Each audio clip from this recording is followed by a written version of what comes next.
ব্লগটা হচ্ছে পার্ট 3 তারাপীঠে। তো সেই দিন আমরা একদম ভোর ভোর উঠে রেডি হয়ে গেছিলাম মাকে পুজো দেওয়ার জন্য। এখন 5টা বাজে, অলরেডি আমরা লেট। তো পুজো দিতে যাচ্ছি।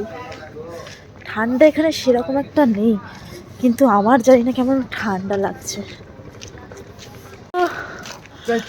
জয় তারা। এই তো পগলু পগলু, এদিকে এদিকে এদিকে এদিকে, চলো সবাই মিলে যাচ্ছি। আমাদের ভাগ্যটা ভীষণ ভালো ছিল, খুব একটা লাইন পড়েনি।